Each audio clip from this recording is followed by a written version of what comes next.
As always, I must stress this, as always with a new variant, there are many things that we just cannot know at this early stage. But our scientists are learning more hour by hour.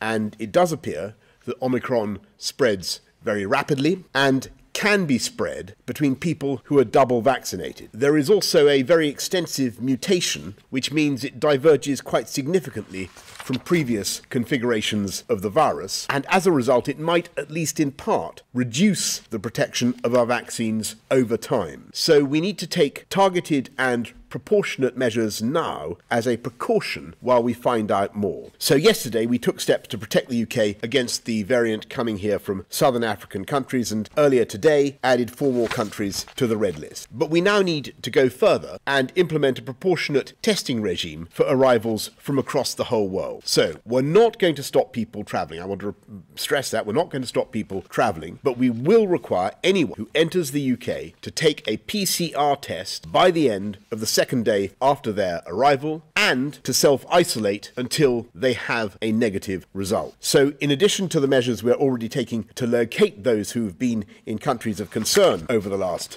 10 days, we will require all contacts of those who test positive with a suspected case of Omicron to self-isolate for 10 days regardless of your vaccination status. We will also go further in asking all of you to help contain the spread of this variant by tightening up the rules on face coverings in shops and on public transport. And third, and most importantly, we need to bolster our protections against this new variant. We don't yet exactly know how effective our vaccines will be against Omicron, but we have good reasons for believing they will provide at least some measure of protection. We're already planning to do 6 million jabs in England alone over the next 3 weeks, and now we're looking to go further. So the Health Secretary has asked the JCVI, the Joint Committee on Vaccination and Immunisation, to consider giving boosters to as wide a group as possible, as well as reducing the gap between your second dose and your booster.